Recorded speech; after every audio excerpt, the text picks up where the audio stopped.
سحر باطل ہونا یعنی جادو ناکام ہو جانا، سحر زدہ جس پہ جادو کیا گیا ہو، علم سحر جادو کا علم حاصل کرنا۔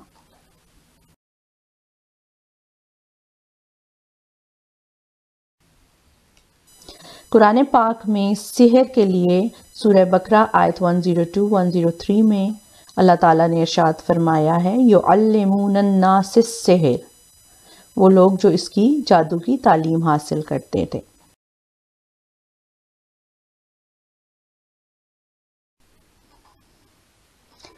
اور یہ سلیمان کے عہد حکومت میں اس جادو کے پیچھے پڑ گئے جو شیاطین پڑھا کرتے تھے، اور سلیمان نے کفر نہ کیا بلکہ شیطان کافر ہوئے جو لوگوں کو جادو سکھاتے تھے، اور یہ تو اس جادو کے پیچھے بھی پڑ گئے تھے جو بابل شہر میں 2 فرشتوں ہاروت اور ماروت پر اتارا گیا تھا، اور وہ دونوں کسی کو کچھ نہ سکھاتے تھے جب تک کہ یہ نہ کہہ لیتے کہ ہم تو صرف لوگوں کا امتحان ہیں، تو اے لوگوں تم اپنے ایمان کو ضائع مت کرو۔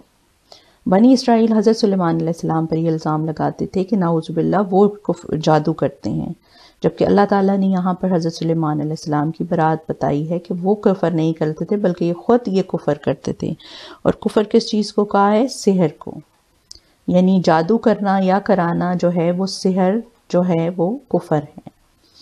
اور ہمارے ہاں 2 ایکسٹریم پائی جاتی ہیں، ایک وہ ہے جو بالکل جادو کو نہیں مانتی کہ ایسا کچھ بھی نہیں ہوتا، اور دوسری ایکسٹریم یہ کہ وہ سب کچھ اسی کو مانتی ہے، جبکہ اللہ تعالیٰ نے اگلی ہی آیت میں یہ فرمایا ہے کہ کسی کو اللہ کے حکم کے بغیر کوئی نقصان نہیں پہنچا سکتے۔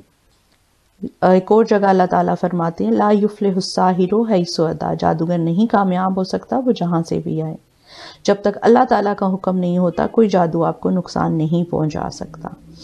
اور اگر آپ کو جادو نقصان پہنچاتا ہے یا آپ پر جادو کا اثر ہوتا ہے تو اس کا مطلب ہے کہیں پہ کسی چیز کی کوئی کمی ہو رہی ہے۔ حضرت محمد صلی اللہ علیہ وسلم نے ہمیں بہت ساری چیزیں بتائی ہیں جن پر اگر ہم عمل کریں تو ہم ان چیزوں سے جادو وغیرہ سے بچ سکتے ہیں۔ حضرت محمد صلی اللہ علیہ وسلم نے فرمایا سورہ بقرہ پڑھا کرو کیونکہ اس کا پڑھنا باعث برکت ہے اور نہ پڑھنا باعث حسرت ہے، جادوگر اس کے توڑ کی طاقت نہیں رکھتے۔ کئی جگہ پر سورہ بقرہ کا ذکر آیا ہے کہ اس کو پڑھنا بہت زیادہ باعث برکت ہے۔ اکثر لوگ یہ کوشچن کرتے ہیں کہ سورہ بقرہ ہم کیسے پڑھیں، یہ تو بہت بڑی ہے، ہم ڈیلی نہیں پڑھ سکتے۔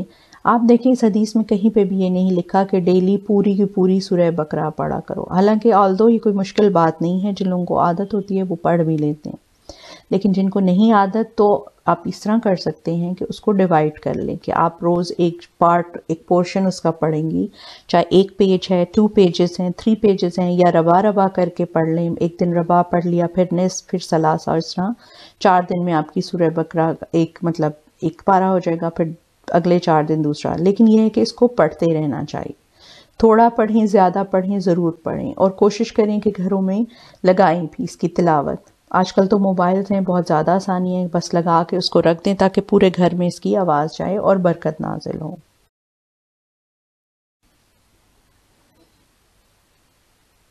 معراج کی رات حضرت محمد صلی اللہ علیہ وسلم کو جو تحفے دیے گئے تھے ان میں سے ایک سورہ بقرہ کی آخری آیات بھی تھیں، اس کا پڑھنا بہت زیادہ باعث برکت ہے۔ آخری 2 آیات ہیں سورہ بقرہ کی جو صبح شام پڑھی جائیں تو اس گھر میں شیطان داخل نہیں ہو سکتا، وہاں سے بھاگ جاتا ہے۔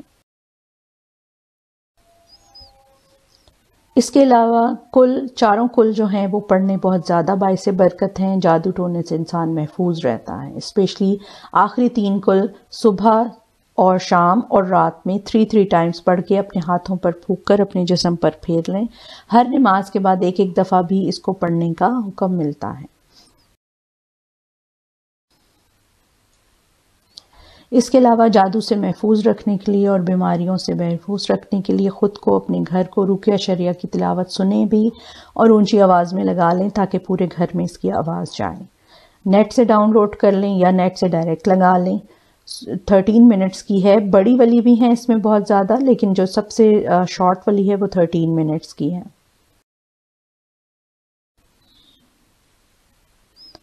اس کے علاوہ آیت الکرسی، آپ کو پتہ ہے آیت الکرسی جو ہے وہ کتنی بڑی نعمت ہے، سب سے فضیلت والی آیات میں سے ہے قرآن کی۔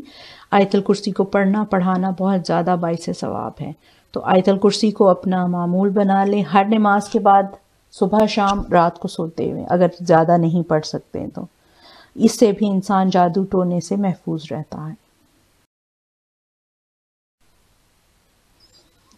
پھر صبح شام اس دعا کو پڑھنے کا معمول بنا لیں 3 ٹائمز. اعوذ بکلمات اللہ التامات من شر ما خلق.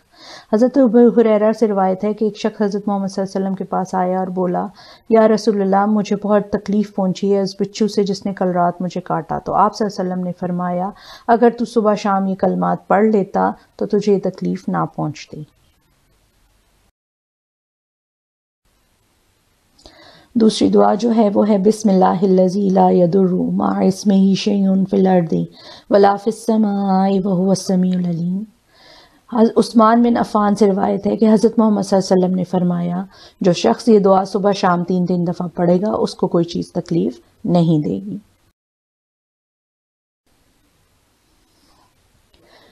پھر لا الہ الا اللہ وحدہ لا شریک لہ لہ الملک ولہ الحمد وہو علی کل شیء قدیر پڑھنا 100 دفعہ صبح اور 100 دفعہ شام.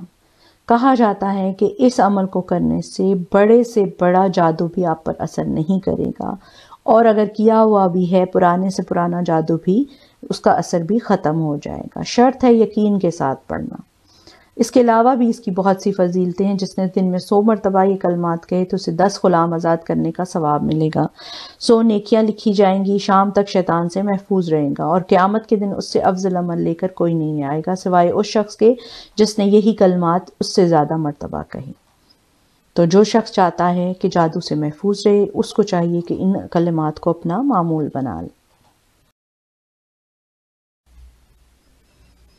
اس کے علاوہ صبح شام کے اذکار کی پابندی کیجیے. صبح شام کی دعائیں اور مسنون اذکار ضرور پڑھیں، جیسے گھر میں داخل ہونے کی اور نکلنے کی دعائیں، واش روم جانے اور نکلنے کی دعائیں، رات کو سونے اور جاگنے کی دعائیں.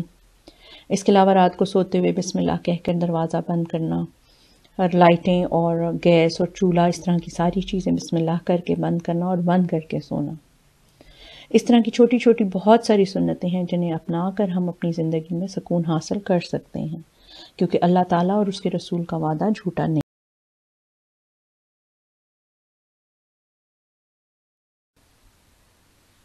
امید ہے اب آپ لوگوں کو سحر اور سحر کا فرق سمجھ آ گیا ہوگا. سحر کہتے ہیں صبح کو اور سحر کہتے ہیں جادو کو. ہم اردو میں اکثر نام رکھ لیتے ہیں سحر، لیکن پھر ہم سحر سحر بولتے رہتے ہیں، حالانکہ اس کا مطلب ہوتا ہے جادو. تو امید ہے اب آپ قرآن پاک پڑھتے ہوئے یہ غلطی نہیں کریں گے.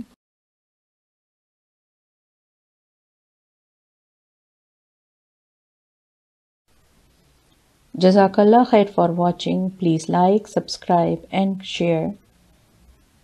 اگلی ویڈیو تک کے لیے اجازت دیجیے. السلام علیکم ورحمۃ اللہ وبرکاتہ.